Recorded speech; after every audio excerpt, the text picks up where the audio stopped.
Hey, Scott here, and we suddenly got freezing temperatures in the middle of April. But still, I'm going to go out and get some pokeweed. I thought you might want to go with me and see how I like to cook it up. This is some pokeweed coming up in my weed garden, and you can see what it looks like when it's little. It's a little bit harder to identify when it's coming out of the ground. The adult plants are much easier to identify, but of course you don't really eat those. Now, if we move over here, we've got some slightly older plants, and you can start to identify them easier. They have this slightly wavy leaf margin.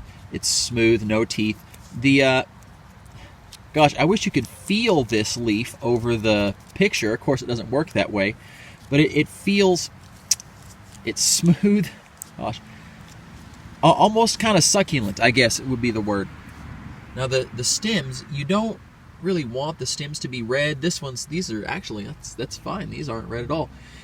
I'm not sure if the red is the poison or if it just kind of goes along with the poison. I can't find that information anywhere. But you want to get them that they don't have the red stem. Anyway, these are, I'm perfectly comfortable with this height. Some people would want them, say this might be the tallest that they would be, but I'm going to harvest from all three of these.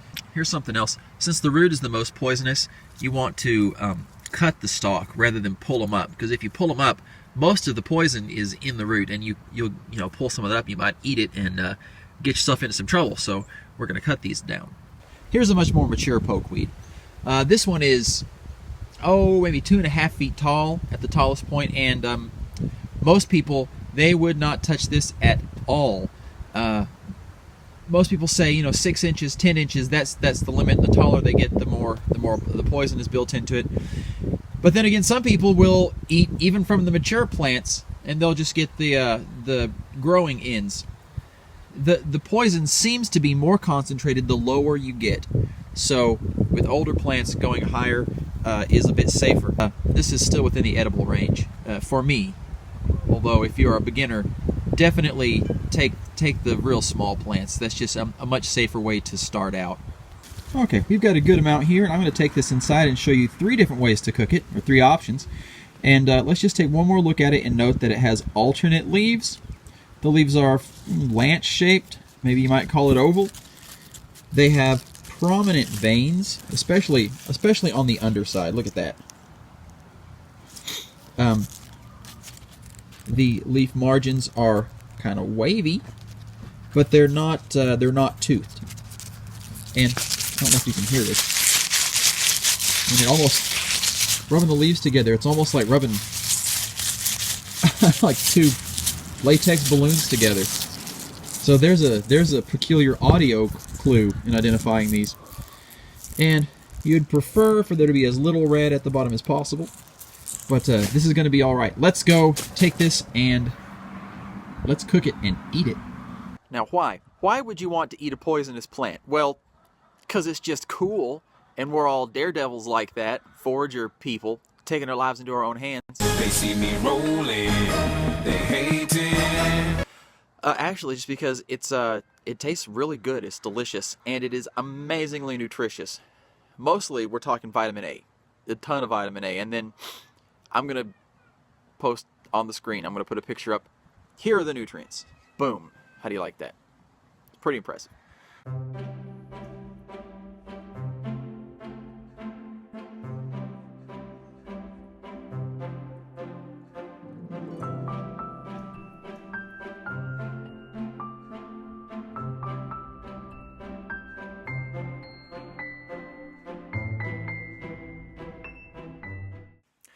Hey, I've had to move into the bedroom to hide from kid noise so I can film this.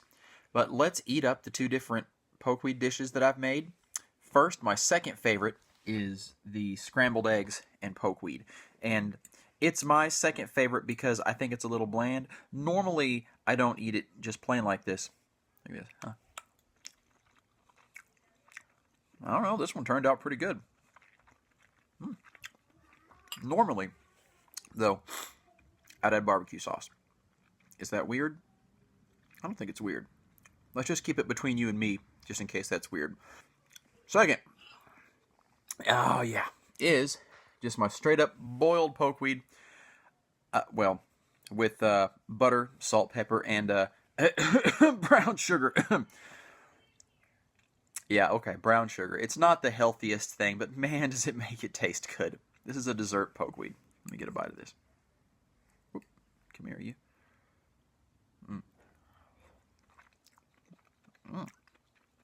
Oh, yeah. Who needs ice cream? I think people would disagree with me. They would say that they need ice cream. Now, I'm going to finish up the rest of these dishes, and then let's go back into the kitchen and fix up some of those stalks.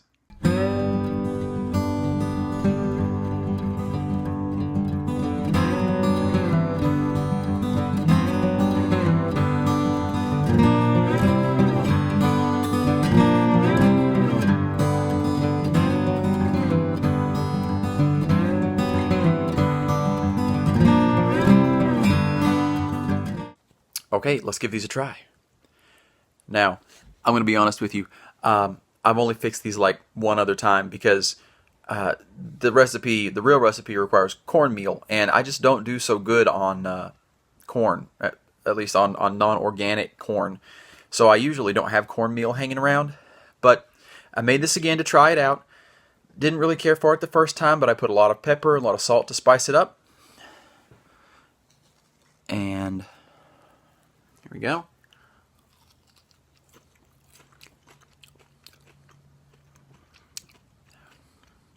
It really needs to be cornmeal. It is kind of like okra.